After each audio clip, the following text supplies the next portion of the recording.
یہ ہفتہ وار بائبل کا درسی واز Plainfield Christian Science church independent کی جانب سے ہے جو نیو جرسی امریکہ میں واقع ہے۔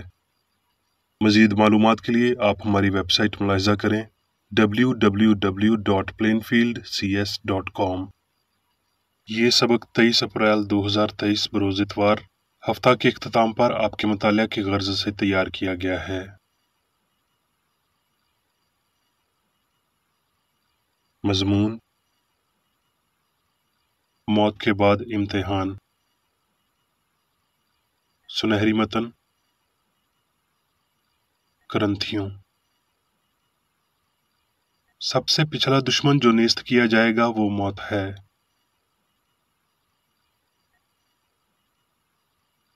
جوابی مطالعہ: عبرانیوں۔ اس لیے جو باتیں ہم نے سنی ان پر اور بھی دل لگا کر غور کرنا چاہیے تاکہ بہہ کر ان سے دور نہ ہو جائیں، کیونکہ جو کلام فرشتوں کی معرفت فرمایا گیا تھا جب وہ قائم رہا اور ہر قصور اور نافرمانی کا ٹھیک ٹھیک بدلہ ملا، تو اتنی بڑی نجات سے غافل رہ کر ہم کیوں کر بچ سکتے ہیں؟ بلکہ کسی نے کسی موقع پر یہ بیان کیا ہے کہ انسان کیا چیز ہے جو تو اس کا خیال کرتا ہے، یا آدم زاد کیا ہے جو تو اس پر نگاہ کرتا ہے۔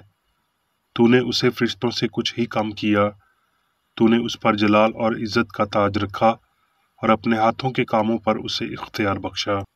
تو نے سب چیزیں تابع کر کے اس کے پاؤں تلے کر دی ہیں، پس جس صورت میں اس نے سب چیزیں اس کے تابع کر دی ہیں تو اس نے کوئی چیز ایسی نہ چھوڑی جو اس کے تابع نہ کی ہو، مگر ہم اب تک سب چیزیں اس کے تابع نہیں دیکھتے، البتہ اس کو دیکھتے ہیں جو فرشتوں سے کچھ ہی کم کیا گیا، یعنی یسوع کو، کہ موت کا دکھ سہنے کے سبب سے جلال اور عزت کا تاج اسے پہنایا گیا ہے۔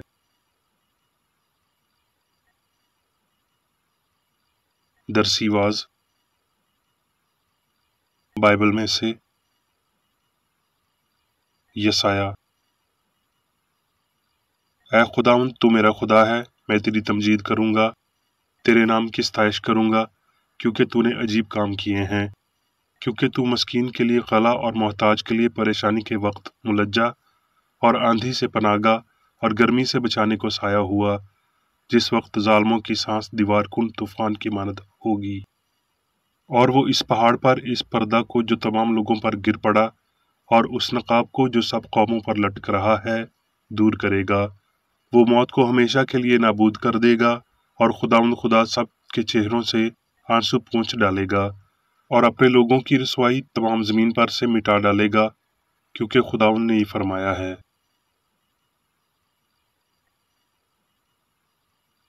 لوقا۔ جب یسوع واپس آ رہا تھا تو لوگ اس سے خوشی کے ساتھ ملے، کیونکہ سب اس کی راہ تکتے تھے، اور دیکھو یائر نام ایک شخص جو عبادت خانے کا سردار تھا آیا اور یسوع کے قدموں پر گر کر اس کی منت کی کہ میرے گھر چل، کیونکہ اس کی اکلوتی بیٹی جو 12 برس کی تھی مرنے کو تھی۔ وہ یہ کہہ ہی رہا تھا کہ عبادت خانہ کے سردار کے ہاں سے کسی نے آ کر کہا، تیری بیٹی مر گئی، استاد کو تکلیف نہ دے۔ یسوع نے سن کر اسے جواب دیا، خوف نہ کر، فقط اعتقاد رکھ، وہ بچ جائے گی۔ اور گھر میں پہنچ کر پطرس اور یوحنا اور یعقوب اور لڑکی کے ماں باپ کے سوا کسی کو اپنے ساتھ اندر نہ جانے دیا، اور سب اس کے لیے رو پیٹ رہے تھے، مگر اس نے کہا، ماتم نہ کرو، وہ مر نہیں گئی بلکہ سوتی ہے۔ وہ اس پر ہنسنے لگے کیونکہ وہ جانتے تھے کہ وہ مر گئی ہے، مگر اس نے اس کا ہاتھ پکڑا اور پکار کر کہا، اے لڑکی اٹھ۔ اس کی روح پھر آئی اور وہ اسی دم اٹھی۔ پھر یسوع نے حکم دیا کہ لڑکی کو کچھ کھانے کو دو۔ اس کے ماں باپ حیران ہوئے۔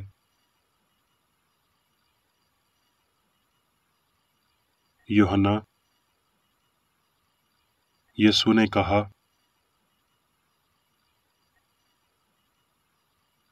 یوحنا، باپ بیٹے کو عزیز رکھتا ہے اور جتنے کام خود کرتا ہے اسے دکھاتا ہے، کیونکہ جس طرح باپ مردوں کو اٹھاتا ہے اور زندہ کرتا ہے، اسی طرح بیٹا بھی جنہیں چاہتا ہے زندہ کرتا ہے۔ میں تم سے سچ کہتا ہوں کہ جو میرا کلام سنتا ہے اور میرے بھیجنے والے کا یقین کرتا ہے، ہمیشہ کی زندگی اس کی ہے،